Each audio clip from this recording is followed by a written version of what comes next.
Assalamualaikum warahmatullahi wabarakatuh.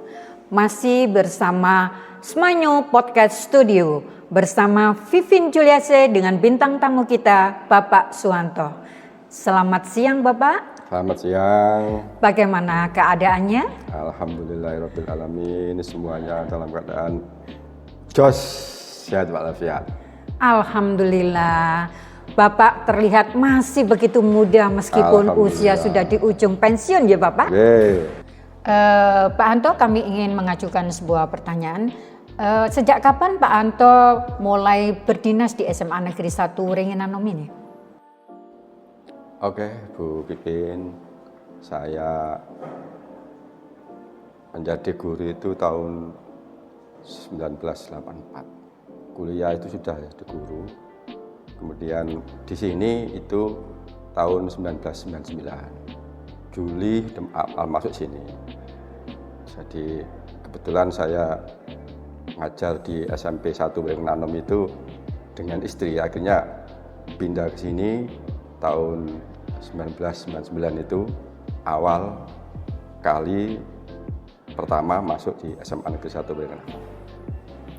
Ya, awal pertama Bapak Suwanto bekerja di SMA Negeri 1 Wringinanom itu memang fasilitas sekolah yang dimiliki adalah masih sedikit sekali bahkan minim. Tapi di ujung pensiun ini Bapak Suwanto merasakan bahwa fasilitas yang kita miliki dari SMA Negeri 1 Wringinanom jauh sekali berbeda. Bagaimana perasaan Anda atau bagaimana melihat perubahan yang begitu pesat sekali dari SMA Negeri 1 Wringinanom ini? Ya, yang jelas gini, perubahan itu kan suatu keniscayaan. Jadi kalau dulu memang kurang standar, memang betul. Jadi seperti siswanya jadi apa adanya, gurunya begitu. Nah sekarang luar biasa. Dulu kalau nggak salah hanya ratusan, sekarang sudah ribuan siswanya. Gurunya juga begitu, dulunya puluhan, sekarang sudah ratusan jumlah keluarganya. Dan fasilitas saya kira sangat mendukung sekali. Jadi sekarang tinggal peningkatan mutu tentang yang kita angan-angankan adalah tingkat masuk ke PTN. Kalau dulu kan non akademis, sekarang akademisnya harus ditingkatkan. Karena apa? Sesuai dengan perkembangan fasilitas yang ada di SMA Negeri 1 Wringinanom ini sangat mendukung sekali, baik itu ruang kelas atau fasilitas-fasilitas yang lain. Di samping lagi juga banyak guru-guru yang muda yang berprestasi, saya kira sangat mendukung. Nah ini tentunya harus ada kerjasama yang baik antara guru juga didukung oleh orang tua atau komite. Saya kira itu. Pak Anto sudah masa kerja sekitar 35 tahun, tentunya mengalami pengalaman yang cukup beragam. Apa perubahan yang paling besar selama karier Anda dalam dunia pendidikan yang jenengan rasakan? Yang saya rasakan, yang paling menyentuh pada saya, itu ketika pemerintah untuk SMA mengadakan program bidik misi. Itu saya sangat mengapresiasi sangat luar biasa. Karena apa? Sejak dulu saya angan-angan, kasihan anak-anak yang kurang mampu. Akhirnya pemerintah mengadakan program bidik misi dengan jalur rapot, itu betul-betul saya sangat bangga. Cuman akhir-akhir ini saya kurang pas ketika ada program KKM. Karena menurut saya manusia itu diciptakan beragam. Kalau nggak pinter, permisi kalau saya kan matematika, nggak bisa hitung-hitungan saja disuruh nilai minimal 82. Itu saya yang nggak masuk akal itu. Karena pada hakikatnya manusia itu punya karakter sendiri-sendiri, punya bakat sendiri-sendiri. Jadi nggak harus pinter matematika, nggak harus pinter fisika dan sebagainya. Jadi ketika dia nggak bisa ya matematika ya sudah, nggak apa-apa 60. Nah, ketika pemerintah membuat program seperti itu yang kurang pas bagi saya. Tapi ketika yang bidik misi tadi atau program untuk mengangkat derajat orang-orang yang kurang mampu itu sangat luar biasa. Tadi yang Bapak sampaikan adalah mengenai pendidikan diferensiasi. Ya, memang dalam dunia pendidikan latar belakang siswa itu memang perlu kita perhatikan. Yang sekarang mulai disentuh dalam kurikulum Merdeka, yaitu diferensiasi latar belakang dari siswa. Kemudian Bapak sekarang mengalami suatu kemajuan teknologi yang cukup pesat pada era di ujung pensiun ini. Padahal dulu kita masih zaman-zamannya itu teknologi sangat lambat, tapi sekarang kita sudah mengalami kemajuan teknologi. Bagaimana pendapat Anda tentang teknologi ini dalam dunia pendidikan, Bapak? Perkembangan teknologi di semua hal ini tidak bisa kita hindarkan. Jadi kita harus menerima perkembangan ini. Dan memang banyak fakta sangat menunjang dalam hal pengetahuan anak didik kita. Karena apa? Kita tahu semua kehidupan itu ada plus minusnya.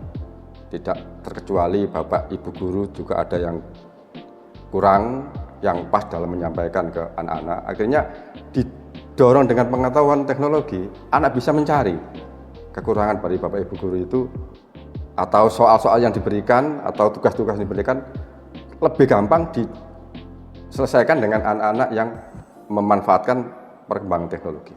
Saya kira itu. Dalam kurikulum Merdeka ini kita mengenal yang dinamakan dengan diferensiasi atau latar belakang siswa. Tentunya macam-macam latar belakang dari bagaimana Anda memotivasi siswa yang mengalami kesulitan belajar atau hilang minatnya untuk belajar?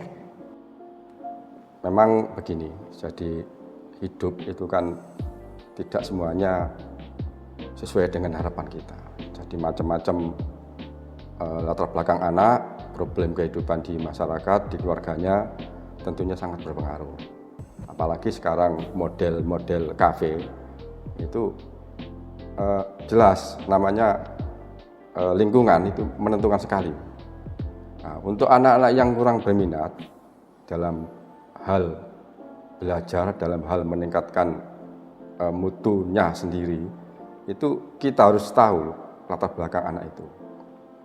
Baik itu dari lingkungan keluarganya atau dari lingkungan masyarakatnya.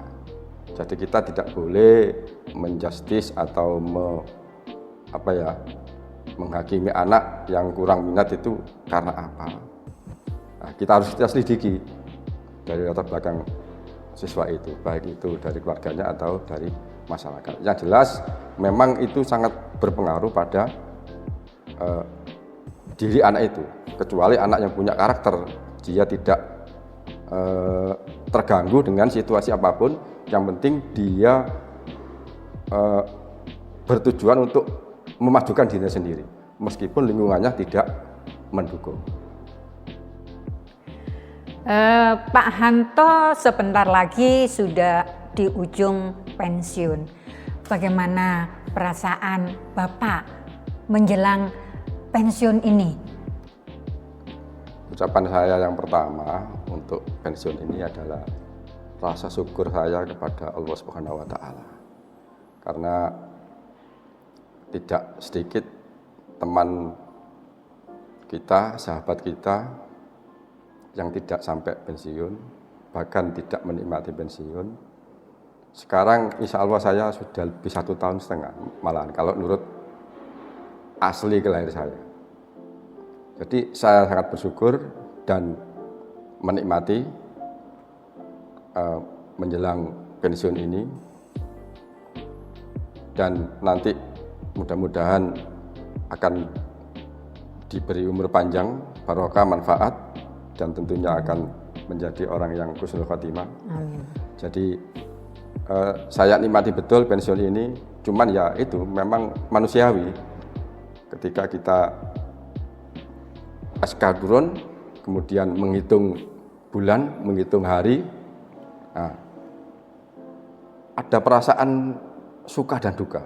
Jadi deg-degan menjelang detik-detik terakhir itu betul-betul ada senang tapi susah. Susahnya apa? Kita berpisah dengan teman-teman yang luar biasa di sini di SMA Negeri 1 Bulan ini, sangat luar biasa. Tidak ada istilah fanatik atau sok gaya, sok soge, sok luar biasa harmonisnya. Ini yang saya agak sedih itu ya. Karena apa? Wah, wis gak ketemu kanca-kanca guyon gitu ya. Aku gak ketemu kanca-kanca bekerja itu ya. Jadi ini yang sedih, cuman kita tadi sudah saya katakan dunia itu bergerak terus, dunia berubah terus, ya saya harus mengikuti pergerakan itu. Nah, ini di usia akhir saya, mudah-mudahan saya tetap bisa lewat di SMA Bangunan Anom, bisa melihat teman-teman berkarya, bekerja, dan berprestasi. Saya kira itu, Pak.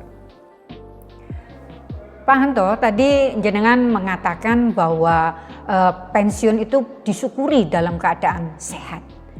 Nah, sekarang yang ingin saya tanyakan adalah apa rencana Bapak setelah pensiun ini?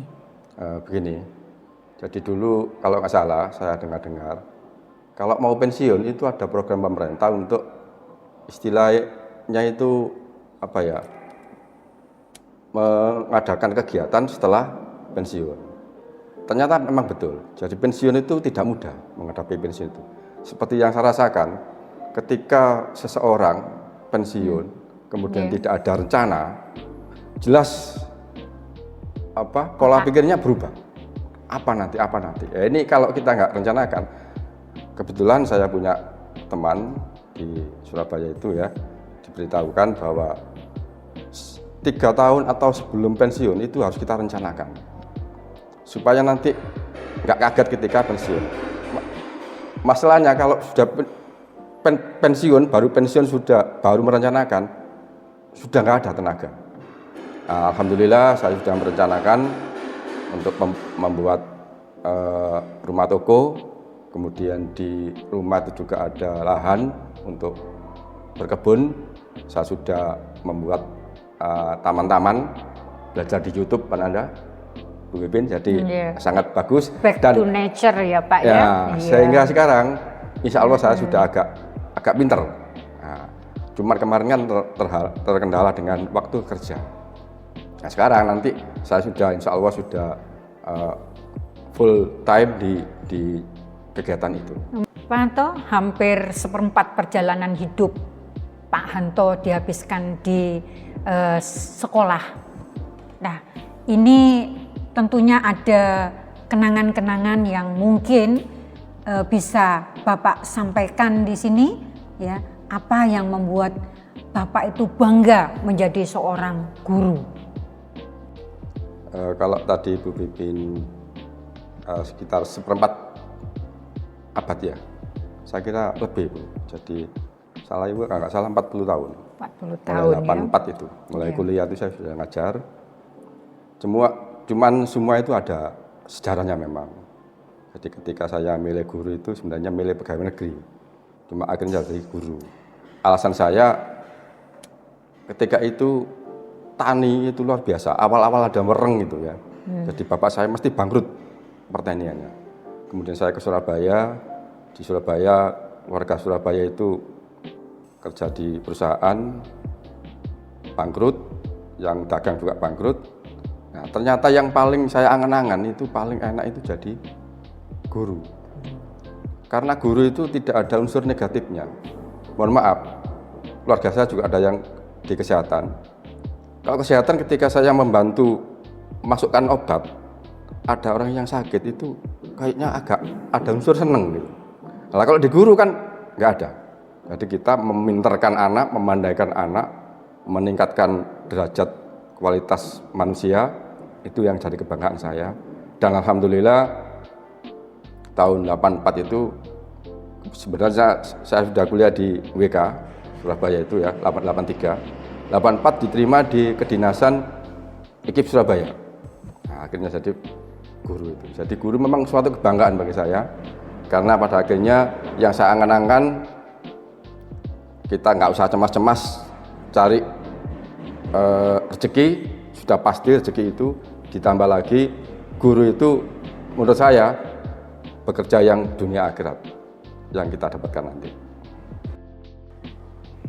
Pak Hanto, saya ingin mengajukan satu pertanyaan lagi. Apa yang ingin Bapak sampaikan terhadap keluarga besar SMA Negeri 1 Beringin Anom ini? Saya itu sangat bangga ketika menjejakkan kaki di SMA Negeri 1 Beringin Anom. Mulai awal sampai sekarang itu istilahnya beban psikologis itu kecil. Jadi untuk itu saya pesan pada teman-teman, suasana bekerja itu sangat penting. Suasana psikologis kita itu sangat penting. Jadi yang saya bangga di sini itu sudah saya katakan tadi, orangnya low profile, tidak ada yang terlalu fanatik, tidak ada yang sok-sokan, ya. Jadi ini tolong diciptakan selamanya keakraban, keharmonisan. Yang jelas setiap manusia pasti ada perbedaan, ada kurang lebihnya. Jangankan sesama kita yang backgroundnya berbeda-beda, satu keluarga saja saudara kandung itu sudah berbeda, apalagi kita yang bermacam-macam latar belakang. Tapi seperti itu, mari kita ciptakan menjadikan kita lebih maju. Jadi jangan sampai terjadi bekerja itu pamrih, ya. Jadi harus tanpa pamrih. Kita bekerja sesuai dengan kemampuan kita. Yang kurang mampu harus menyadari bahwa kemampuan saya seperti itu, tidak boleh iri dan sebagainya. Iri dan sebagainya itu memang wajar, cuma ya jangan terlaluan sampai mengganggu kerja kita, sampai mengganggu anak didik kita. Yang jelas kita harus berusaha meningkatkan mutu sekolah kita SMA Negeri 1 Beringin Anom supaya terus berkembang seperti yang kita cita-citakan bersama, meskipun di desa tapi tidak kalah dengan SMA di kota. Terima kasih Pak Hanto atas perbincangan kita pada pagi hari ini. Semoga Pak Hanto diberikan kesehatan, rezeki yang berlimpah setelah masa pensiun. Amin. Demikian Smanyus Podcast pada hari ini. Kita berjumpa di lain kesempatan. Wassalamualaikum warahmatullahi wabarakatuh. Waalaikumsalam warahmatullahi wabarakatuh.